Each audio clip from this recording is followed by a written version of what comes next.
Hello everyone, and let me start with thanking Gediminas for putting together this beautiful workshop here and for inviting me and giving me the chance to present, not this actually, so sorry Chairman, I have to correct you, I took the freedom to change slides, to change the talk because of, we are very excited actually about new results we have in our Fermi-Hubbard system where we now observe magnetic polarons directly in the sense that we really, I mean, you can imagine we take a picture of those polarons, including the distortion of the background, and I want to share that with you. If you have questions regarding this story, I'm happy to talk about that in the breaks.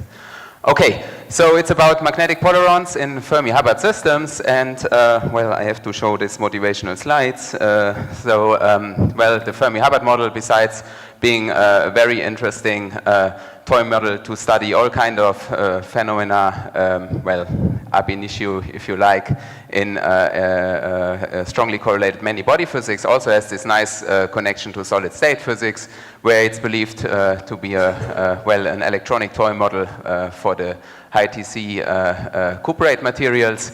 And this is actually a fairly recent proposed phase diagram for the cuprates.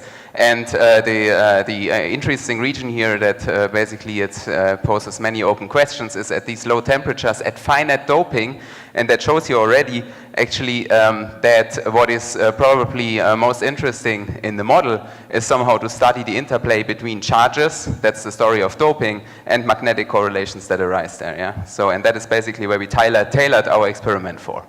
So, well, this slide can be quite quick because of Fabrice introduced it already. So how do we get actually Hubbard models in optical lattices? So first of all, well, maybe, what is an optical lattice? Well, it's made by interference of 1, 2, or 3 laser beams going from pancakes, tubes to a 3D crystal in space. And now if we throw in mobile quantum particles, in our case lithium atoms, then they can hop around from side to side. And by the way, for the fermions, we are working with 2 spins, otherwise would be quite boring. So these are the red and the blue guys, and well, they can hop with amplitude t, they can interact with different spins on the same side with amplitude u, and actually there's an emerging magnetic energy scale where you basically have spin exchange without charge exchange that goes in second order as 4t squared over u. So these are, so to say, the 3 important scales in this problem. Okay, so our system is a quantum gas microscope where we can image each individual atom side by side, and we actually have a pretty special optical lattice setup that is basically a 2-dimensional super lattice that we make basically by spatially Fourier transforming this pattern with the lens. Actually, in the talk, we make use only of a super lattice in one direction, and in the other direction, it's a normal lattice. I just want to flash that you understand quickly the setup. It's a pretty involved setup for the imaging, and just to show you that this is somewhere really existing in the experiment. That's a picture basically of the complicated optical setup. But I'm not going into more technical details now. So I want to show you actually what is actually the specialty that I mentioned already. We can really image not only spins, we can image spins and charges, that means density, at the same image. This is the important thing. So what you see here is basically a preparation of 5 1D chains in this case, and color-coded is basically the fluorescence that we observe atom by atom, so one atom, another atom. In this cell there is no atom. But you observe, for example, also sites here where we see clearly higher fluorescence, and that comes actually from doublons or 2 atoms on a single side. So, but now how can we have spin imaging on top? Well, what we do is actually we use the super lattice to split vertically here a single well in 2 wells, so here in 2 wells, while having actually a magnetic field gradient on and making use now of the opposite magnetic moment. We can split the spin-ups to the lower cell here. You know, you see here basically we have 1 cell here, we have 2 cells, well, it's hard to see, 2 cells here, see it better where the atoms are, and then we know basically before imaging this one here is a spin down, spin up, spin down, spin up, and that here is actually a doublon on a single side. So we have full information about basically the 4 local basis state in the single band Hubbard model. And that means basically we have full access to spin-spin, and spin density correlation. So we can study, if you like, what happens actually around a single doublon or hole in terms of the magnetism. And that's exactly what I'm going to talk about.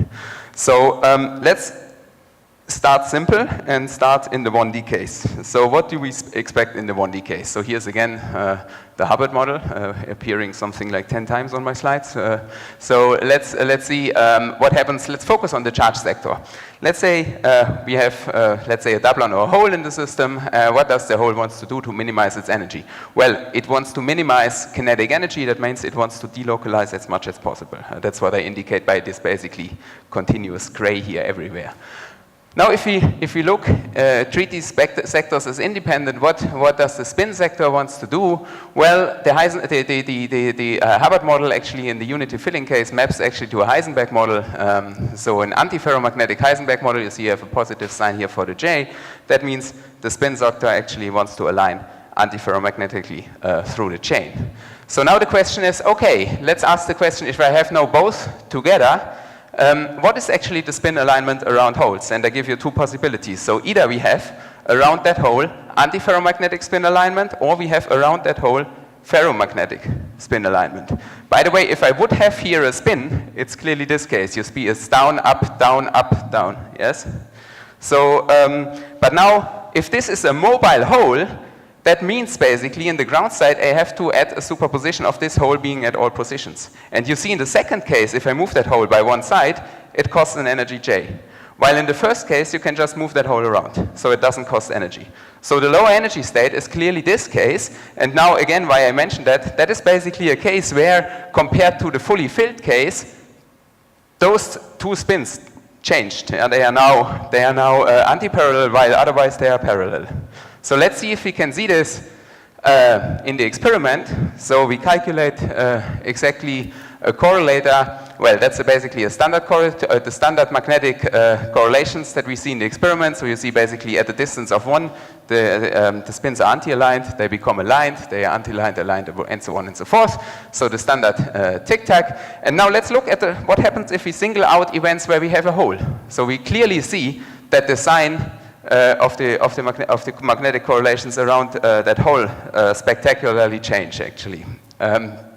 So now, if you think of what happens by this sign change, if we have a fluctuating hole number in the system, then that, of course, completely suppresses the two-point correlator, because now if I once, in one shot, so to say, have that hole, in the other shot don't have that hole, I average a positive and a negative number, so it should go away, basically. Yeah? That's how, basically, doping seemingly suppresses magnetic correlations. I want to show you actually in which sense this is actually not true in 1D, and that is just given by the inability of the two-point correlator, the standard one, if you wish G2 in spins, to basically separate between the charge and the spin sectors. So this is a typical spin-spin correlator. Those disks and dots, by the way, I didn't mention, mean the sides are filled or the sides are empty, so this obviously means filled. Before there were empty ones, which means side is empty. So now let's see again, the little cartoon, I have a fully filled chain here, and now assume I have a hole at this position. I explained to you already that that means this spin now is up instead of down, and then it goes on, the standard Néel order. I have another hole, and again, I'm again in order. And now, of course, if I average the two, that was what I said, this goes to 0. But now I can reveal, actually, the still present order in the spins by going into squeezed space. And what is squeezed space? Well, the idea is basically I just squeeze out all those holes. You know, I just press this chain together, and the holes are gone. And what I recover is a perfectly Heisenberg-ordered spin chain again. But that, again, amounts to a very non-local measurement, because, you know, I want to measure correlations between this spin, and I have to know each and every hole in between. Yeah? So it's not only this two-point correlator, I have to know everything in between these sides. Okay, we can do that. So what you see here basically is now three different traces for 3 different dopings. So the green one is basically around unity filling, and then we increase the doping from over red to blue. So you see the green one shows the standard tic-tac, the red one shows this already much weaker, and the blue one basically doesn't show any alternating sign in the correlations anymore. So now let me squeeze out the holes. If we squeeze out the holes, it's all the same, basically. So you see here basically that in reality you can separate the spin sector from the hole sector. You just have to take the right observable, if you like, and then you see basically that the spins, they don't actually care for the holes. So in this sense, this is actually a very local manifestation of spin charge separation in the model, not in the dynamical sense, but just in the sense that we see this directly at multi-point correlations on equilibrium states. Okay, that was for 1D, but you see now actually another thing that happens is, if I spill holes into the system, then you can also see this as the average distance between two anti-correlated spins increases with the hole number, yes? So we took a lot of statistics actually, because additionally to this increasing distance, I explained you the amplitude goes down quite strongly. Nevertheless, if you take enough statistics, you can still see that this dilution of the magnetic correlations due to the addition of holes actually leads to a stretching of the antiferromagnetic correlation of the wave vector and leads to incommensurate magnetism. So what you see here, the blue curve, is basically the tic-tac in a strange log-log plot to see basically the small correlations that show basically commensurate correlations. So it's down, up, down, up. And now if we go to 20% doping, we see basically the second point here changes effectively sign. And if we follow that, that effectively leads to a stretching of the magnetic wave vector and doesn't match the lattice anymore. So that's incommensurate correlations. That's actually predicted by Leitinger theory. So basically a scaling of the wave vector of the correlations with the number of holes.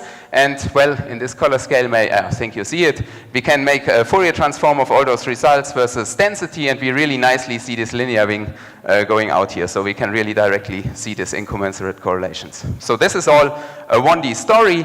And I promised you something about polarons. There are no polarons, obviously, in 1D, because 1D, I tried hard to convince you that the spins do not care for the holes, but the polarons is exactly the story where the spins care for the holes. So yeah, so what happens in 2D? Let me start with a similar picture as I've shown you in 1D before. So we have a doublon here in the center, and a perfectly, well, I always draw a Néel order, just to remind you, this is of course SU2 symmetric Heisenberg model, but it's hard to draw. So that's the perfect Néel order cartooned around this hole. And now if this hole is mobile, again, we have to add a superposition of several terms where this hole is doublon. In this case, it's doublon. Before it was a hole, now we look at doublons. I can explain why later. Now we add terms where this doublon is at different positions, and we see when we say we sit this doublon, we move it to here. That basically means we move the spin to the right, and now we have here 3 bonds that are wrong. So this costs 3J energy. We move it one further. We have 5 bonds that are wrong. That costs 5J energy. And this cartoon picture obviously assumes that the spin background doesn't react. So super exchange does nothing, and I just do take the T part into account. Yeah, so this is a very simplified picture of that. But you will see that that is actually, well, to the precision we have at the moment, matching what we see. And that basically means also in this picture, because of course you don't have infinite energy available, the distortion of the magnetic background around such a doublon that we find should be limited in space. And that's exactly what you expect for a polaron. You know, you have a background, and this background is locally deformed due to the defect that you have. So that is basically based on an idea that Fabian Krust and Eugene Demla developed, and that is what they call a string picture between a spinon and a holon. So that's basically the theory background behind that, and we have strong correlation with them. But what I like to show you is actually that you get a theory-independent comparison of the case of having a hole, or well, doublon. Oh, sorry, excuse me for hole and doublons, it's doublons. For a doublon that is fixed in space, to the case where you have a doublon that is allowed to move around. Yes, so this here is basically a doublon that we fix by a dimple beam basically, and this is the density, just the density pattern for doublons that are allowed to move. So you see the doublons are allowed to move in something, a region like this. So remind you, this is a region of something like 3 to 5 times 8 or something. That's important to see later, that the polaron extent actually is smaller than that one, yeah? Because otherwise you say it's just a density effect.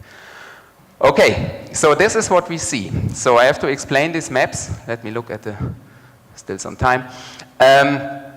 So what I plot here is basically, I measure 3-point correlators in the sense, I look at the stack of images that we have, find out where's the polaron, center this polaron on these maps, and then look around what is the magnetic bond strength around that polaron. So that's plotted here in this slightly unorthodox plots. So you have the polaron, and in this case we look at the diagonal magnetic correlations around that polaron. And in this case, where we have a pinned polaron, they are all positive, they are all red. And that is actually what you expect for nil order. Maybe if I go back, so you see the diagonal ones here, they are always aligned. Yes. If we do the same thing, but now for nearest neighbor correlators, they are all negative. So for this, I don't have to go back as nil order. They are all negative. Yes. So now let's set this polaron, this doublon free, and let it move. And that's what you see. What happens? So you see the diagonal correlator even switches sign. It goes negative instead of positive. And the nearest neighbor correlator shows basically decreasing correlations around the position of the doublon. So now we can basically, well, make this a little bit more quantitative and radially basically average those maps to get an idea of the size of this object. Yes. So that's what's shown here. So you see here basically something that we call bond distance. What is bond distance? That's basically the center of the link. So in the end, it's just a way of quantifying the distance in some way of those correlators. And in this case, it's a diagonal one, and you see directly compared pinned versus mobile. So you see a little bit of change in the pinned one too, and that you can understand actually if we pin a doublon at one side, we block out 4 bonds out of this Heisenberg model, so you expect something to change basically. But you see a dramatic difference at short distances between the pinned and the mobile Kais, and actually they go together at long distances. And you see actually here the sign change. Actually the sign change, it's easily understandable because what it moving doublon does effectively, it replaces a next neighbor correlator with a diagonal correlator, and that changes the sign basically then. And also in the nearest neighbor case, you see qualitatively the same effect. The two cases, they nicely match at large distances. At short distances, they really strongly diverge from each other, and we see basically that the pinned doublon basically shows little response actually in the other direction, because that's actually a reason. That's actually an effect because we have a boundary there now, so the correlations get a little bit stronger. While the mobile one does the opposite; it gets weaker. So in this case, you know, up is weaker. That's a negative axis. Okay, with this, I think I already want to summarize, and I thank you for your attention. And this is the lithium quantum gas microscopy team at MPQ, with strong support here by Eugene and especially Fabian. And well, summary, I showed you how we can study actually hidden magnetism, spin charge separation in one dimension in a quite unorthodox way. How we can see incommensurate magnetism, and now this very recent results about, well, extending this one to 2D, where we see these magnetic polarons emerge. Okay.